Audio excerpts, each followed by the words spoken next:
Hello students, in this session you are going to learn chapter 4 theoretical concepts of operating system.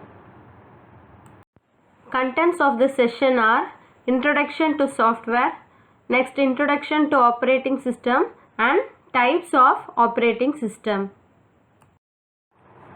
First, introduction to software. So what is software?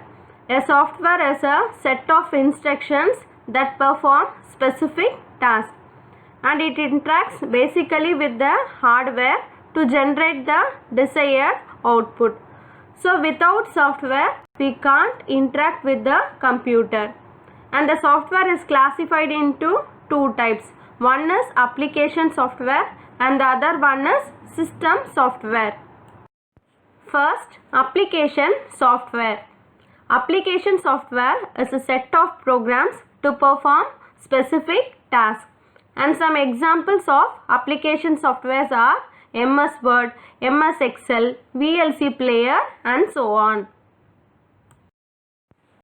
Next, system software.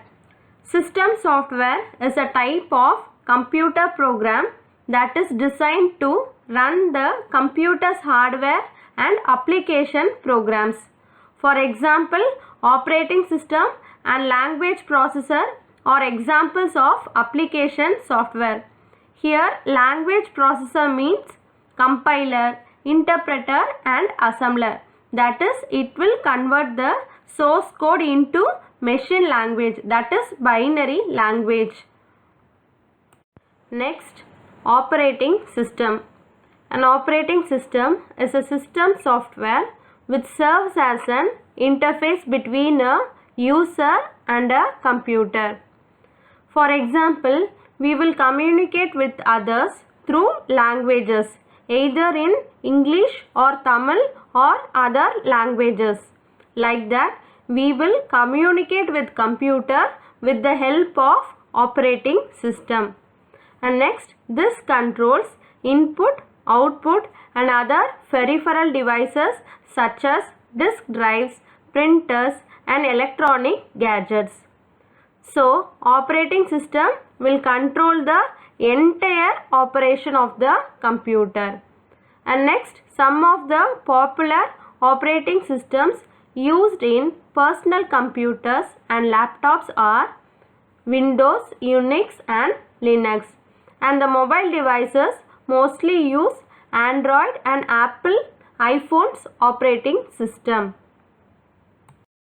Next, what are the functions of operating system? So the functions of an operating system include file management, memory management, process management and device management and many more. Next, uses of operating system. First, easy interaction between the user and computers. So, it acts as an interface between the user and the computer.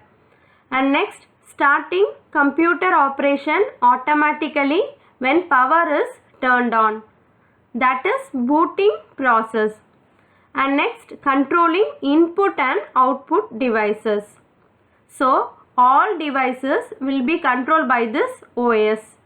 And next, manage the utilization of main memory. So, memory allocation process will also be done by this OS. And last, providing security to user programs.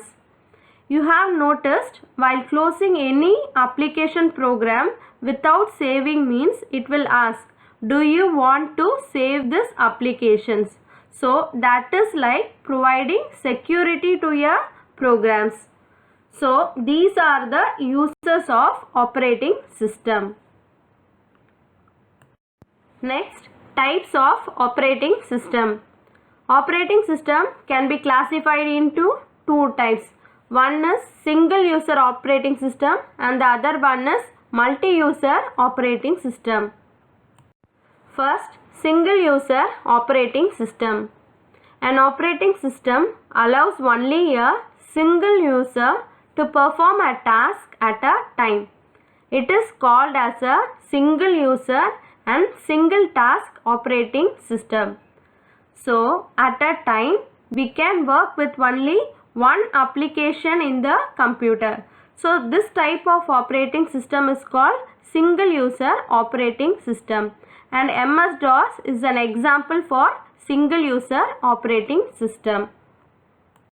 Next, multi-user operating system. It is used in computers and laptops that allow same data and application to be accessed by multiple users at the same time.